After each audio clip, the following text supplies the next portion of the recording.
Welcome to Fitness Casual, nutrition and exercise tips for busy people. I'm your host, Andrew Hayes, and with me today is my incredible co-host, Kat Best.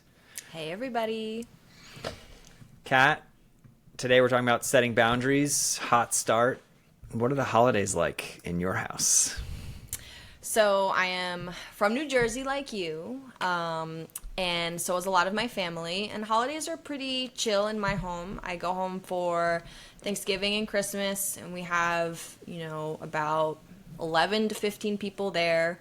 Nothing too intense, but there is a lot of food, there's a lot of appetizers, there's a lot of food talk, a lot of diet talk, body talk. That's definitely something that just naturally comes up, I find, when I'm around my family or in big groups, partially because of what I do for a living. People are a little curious or get a little weird when they are eating, chocolate in my presence. They want to look at me and see what my reaction is. That's something that is definitely a struggle point for me. That's a little weird. But yeah, a lot of food, but nothing, super crazy as far as like having to set a lot of boundaries with, but I definitely eat different sometimes than my extended family. And I think that can just cause a lot of questions.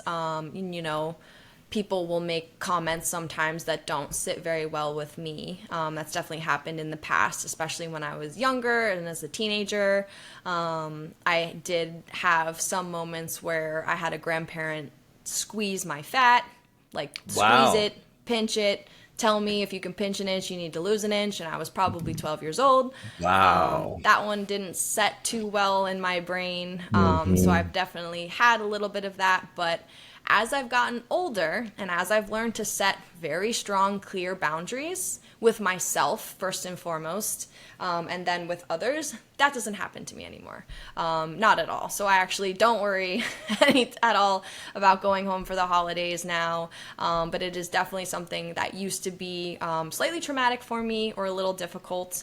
But a lot of that was because when I was a teenager and into my 20s, I had eating disorders. So the whole topic of food and boundaries was just difficult in general, no matter who it was or what it was. So I've worked hard for myself to just create boundaries that I'm okay with. And I have learned that if I'm okay with them, everyone else is okay with them. If I'm not okay with them and it's clear that I kind of don't mean it or I don't really care or I don't believe what I'm saying, people can catch a vibe there. But with me now, it seems to be, a non-issue, which is awesome. But there were some bumpy moments along the road. Yeah, and this is why this is one of the earliest topics we're covering on the podcast, in addition to the fact that it's summertime and we're trying to be topical. But it's so common. I don't know why the gut reaction for almost everyone's family and friends is to give someone a hard time for focusing on their health. I think it's very bizarre, but it's super common. And so we're here to help with that. It's funny you describe your holidays as chill. I would not describe mine as chill, but I love my family, and I think that's what makes it fun. One of the big shifts in my life was eating dinner early. And that sounds like a very simple shift, but it's actually pretty life-changing. And this happens a lot with kids, and it's really nice to have kids because we went out for pizza last night with 4 other families, and all of our kids played, and we got to sit and actually have a nice time.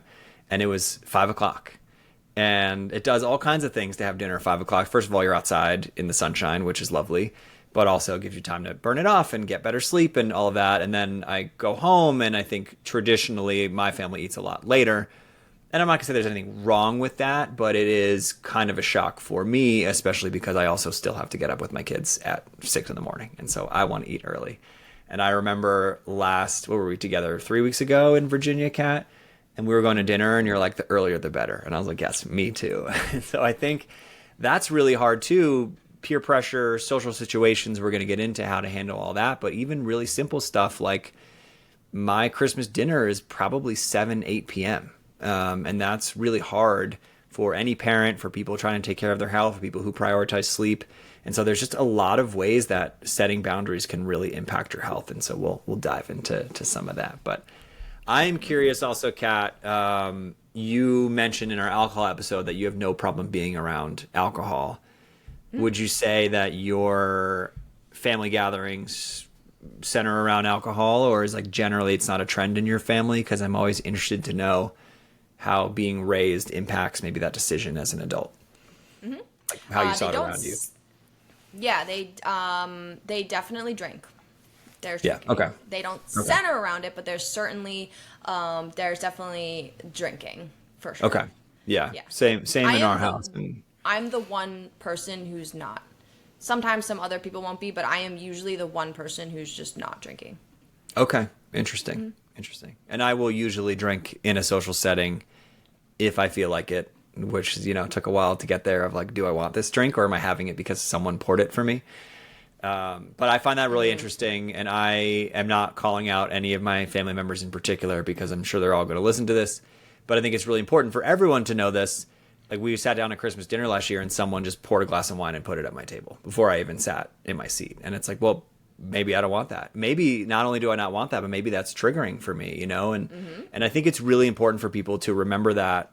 Most of the people listening to this, I assume, are clients of ours, friends of ours, whatever, who are trying to improve their health, but you also might be on the other end of these boundaries, and that's okay, because I do the same thing. Like, you might be the one meeting at a bar, pouring the glass of wine, whatever it is, and putting your friend or your family member in a situation they don't want to be in. So we'll cover a lot of that today, and I don't want to be a total buzzkill, by the way. The point of this is to have fun. This is summertime and then the holidays are coming up. Like, you want to enjoy yourself. That's the reason why we set these boundaries. But it is important. Yeah, and this is also one of the main talking points that my clients ask me about is setting boundaries is a huge struggle for them, because when you are trying to make, or have healthier habits, eat better quality food, or just drink a little bit less, your social group is not on the same wave. So when you're trying to be a little different, it immediately forces them to project. It just happens to everybody.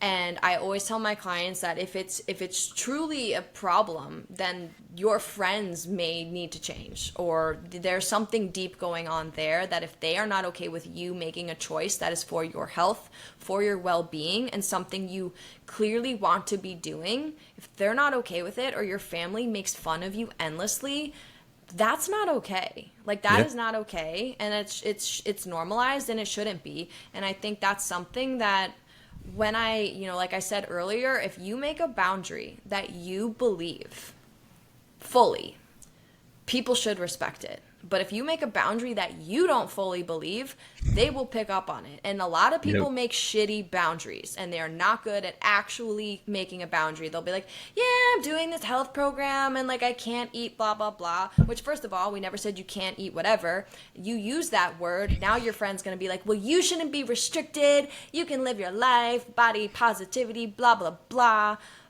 Because you presented your boundary incorrectly. So I would say a lot of creating a boundary is not about the people you're trying to make a boundary for. It's on you to make a real boundary.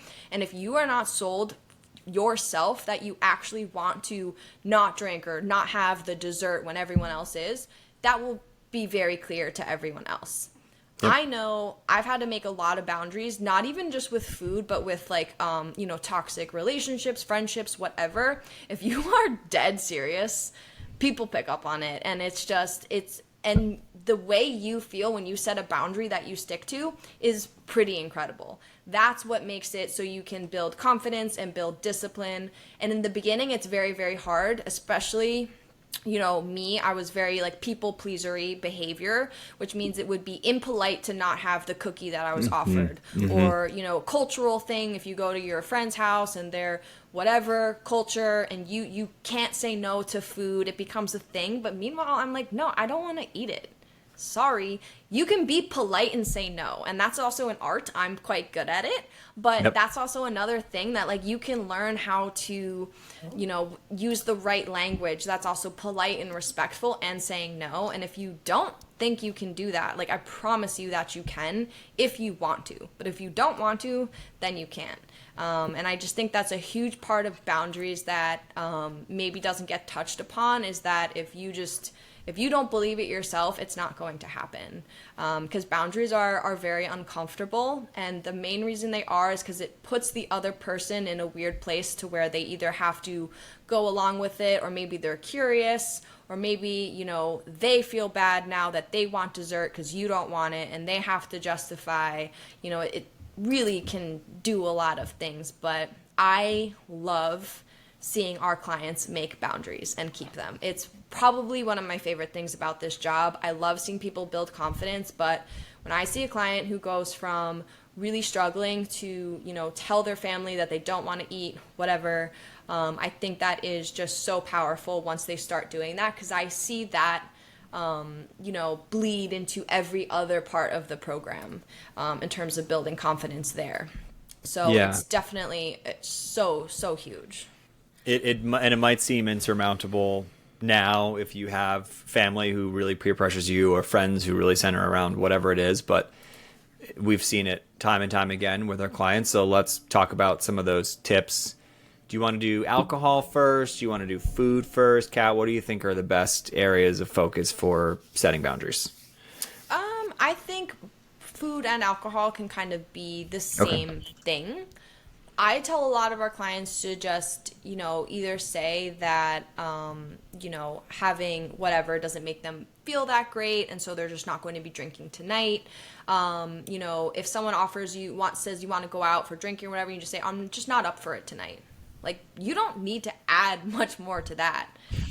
You know, like, you don't need to have an extensive reason list, because you're not trying to convince them. And if you are doing that, you're just trying to convince yourself. But if you just are like, I love to just give a no thanks.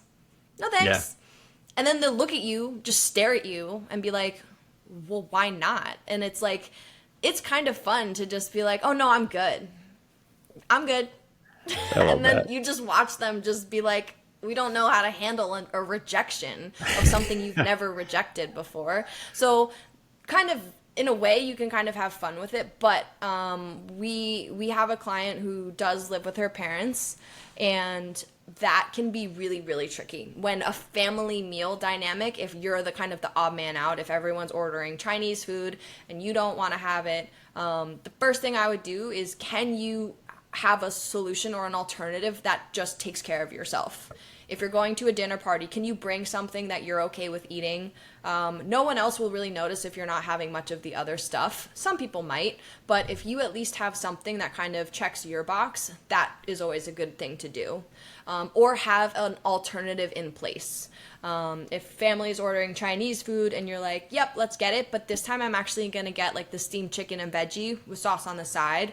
Just change up your order. That could be, you know, a solution there. But it's also really easy to just be like, no, I'm going to make something myself. We have food. I want to have that.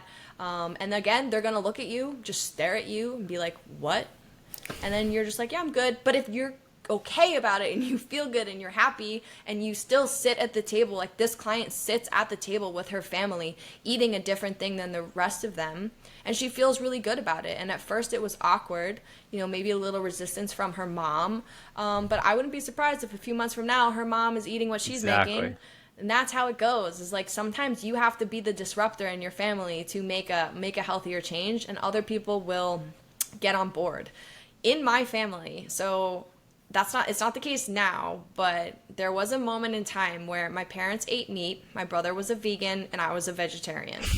We all had different things. My mom was a superstar of making us different meals. Like, that's pretty incredible. I look back and I'm like, how the hell did she do that? Because that's hard. But that was an example where it's like, we had all sorts of boundaries going on that, like, everyone just kind of catered to each other, but it doesn't disrupt the family dynamic of having a meal together. You do not need to eat the same things to bond and share, like, what you did during the day, or, like, you know, what you want to do next weekend. Like, you do not need to be eating the same thing for that to happen. And even in my own home, there's a lot of times where I make dinner and I have a slightly different variation than my boyfriend has. And that's okay. And that's because we like slightly different things, but we have enough of the same palate. But, you know, he doesn't judge me for not wanting to have whatever he's having, and I don't judge him either. So I think, you know, it's just trying to have an alternative in mind, so it's not on that person to solve the problem you just gave them.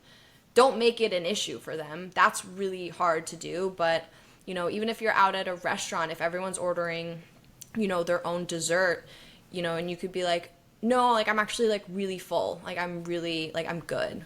You know, that's okay. And if you want to have a little bite of someone's food, then that's also okay. But it's okay if you don't. And then that person all of a sudden may be like, you know what? I don't want dessert either. Okay, well, I didn't tell you you couldn't have dessert. Now you're getting weird, but that will happen. You know, so just having a little speech in mind in your head of like what the right narrative is. I used to leave a lot of things very early because I go to bed. Like, I would be at a bar and I'd be like, okay, I'm gonna go now because I have to go to bed. And, you know, it wasn't very hard for me to be like, yeah, I get up in the morning and I want to feel good tomorrow.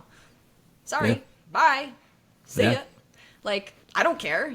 You think I'm weird or like I'm a loser or I'm not cool? Fine, that's not my problem. I love my life.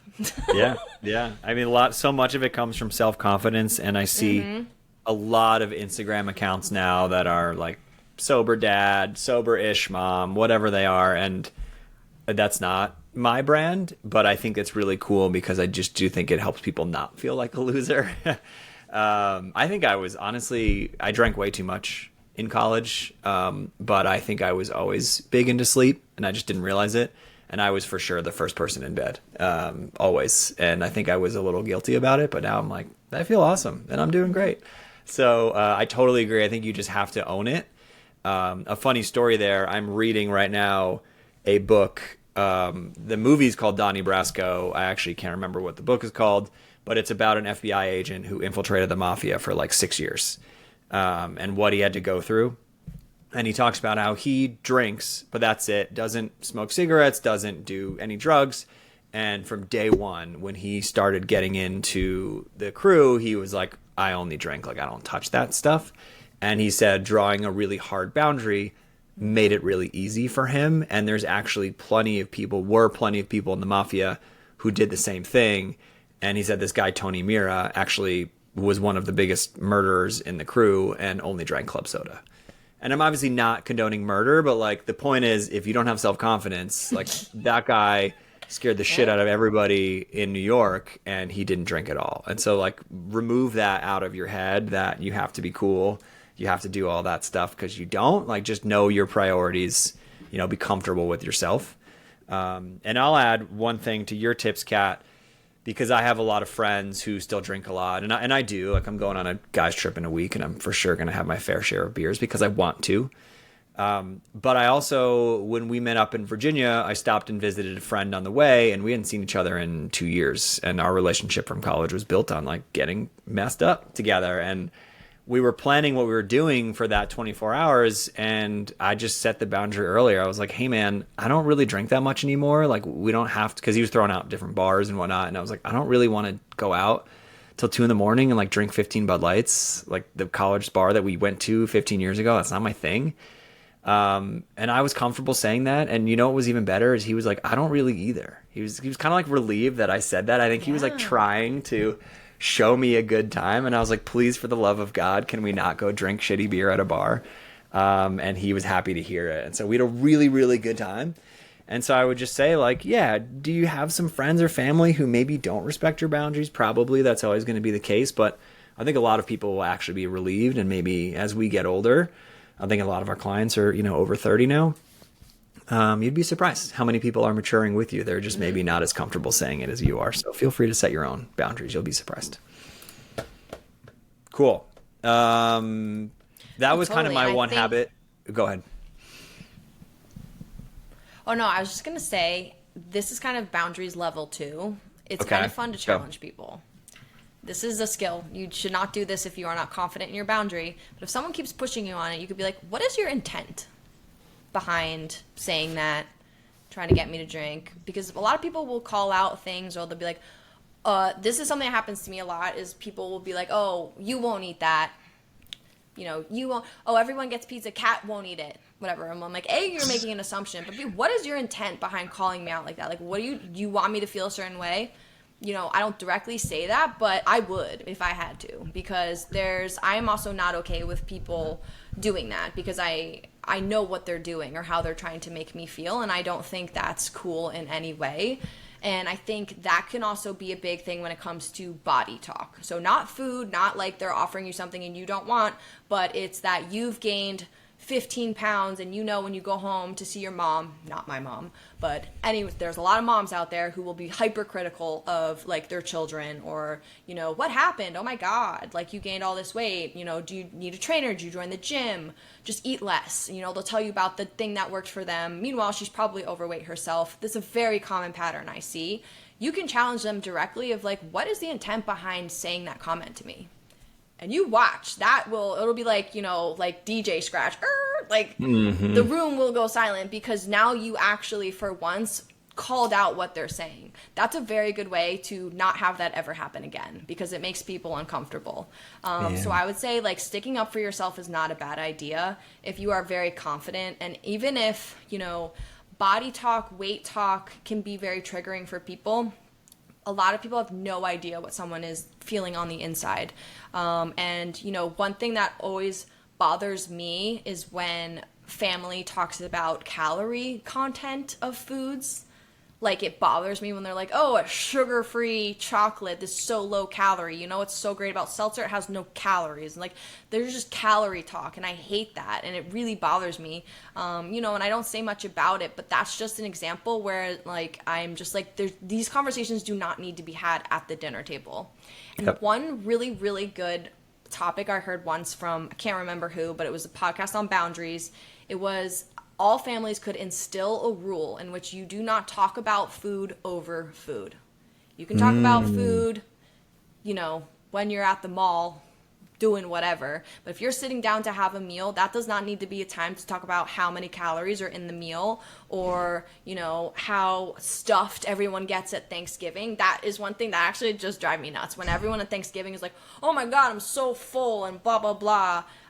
You know, and it's just that type of talk is just because you're normalizing like overeating or just all of this stuff, and it can make people feel very uncomfortable. So I think no food talk over food can be a nice rule to try to instill in anyone's like family if that's something that is just a difficult thing to navigate, because no one likes to be eating and then someone tries to make them feel guilty about what they're eating or didn't eat or whatever. It's inappropriate to me.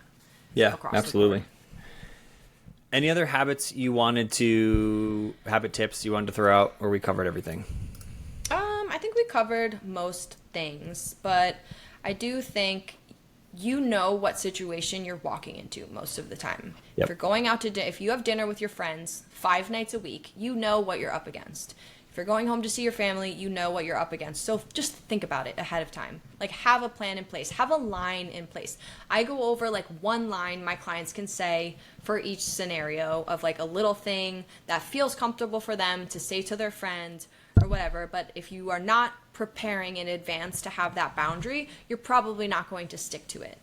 So I just think give it a little bit of forethought and you'd be amazed by, you know, what you can do. Or if you're not going to set a boundary, you can mentally prepare for some difficult moments. I think at the very least, a lot of people can do that. Can be like, okay, I'm going home. There's going to be a lot of alcohol. I'm going to have a lot of annoying conversations and people are going to piss me off, but I can stay cool. I can stay calm. I'm going to be present and I'm going to change the subject. Change the subject. That's a good habit. Just divert. Hey, do you want a glass of wine? No, thanks. I heard you went to blah, blah, blah that weekend. How was it? Like, you can switch the subject very fast. I think that's probably something I'm good at. You're probably good at, Andrew, is like, just divert to something else. Let's get out of here. Yeah, that's amazing. Last habit tip I'll give is if you are constantly in situations with friends or family where you don't like the boundaries that are set, then just be the planner. And so to give you a very concrete example, in 2 days from now, I'm going on a dad's day. The moms of all the kids at our school have been going out for drinks and dinner and stuff. And the dads want a day out, but I think it's 2 dads don't drink at all. And I'm kind of in the middle. And so we're like, we don't want to go to a bar. We don't even really want to go out to eat. It's kind of weird. So, I just took it upon myself to get everyone's number and plan the day, and we're doing Topgolf at 9 a.m. And if someone wants to have a beer at Topgolf because it's their day off from their kids, like, by all means, like, my man, I've been there. I'm not going to judge you, but it's also a really good situation where you can have like a dope coffee, play some golf. There's zero pressure, which is a lot better than going to a happy hour and being the weird guy who's not drinking at the happy hour. So if you can be the planner and you can set the situations and you tell your family you're going on a hike and they're invited or whatever it might be that's more in your world, that's going to help too, instead of constantly letting them call the shots. 100%. Go on a walk. Set a happy hour, go on a walk with your friend. I've never suggested that to someone where they were not okay with it. Usually they're like, oh my God, yeah, that's a great idea. Go to a group fitness class. Just there's so many other things you can do to hang out that are not, going to drink. There's so many ways. That's right. We have a full guide for setting boundaries. We seem to have a guide for everything, Kat. Good for us. We have a full guide for setting boundaries. You can find Kat at Kat Best Wellness on Instagram. You can find me at Andrew Hayes Life. You can DM either one of us for our setting boundaries guide. And otherwise, stay tuned for the next episode. And good luck with setting boundaries this summer, everybody. Have fun, guys.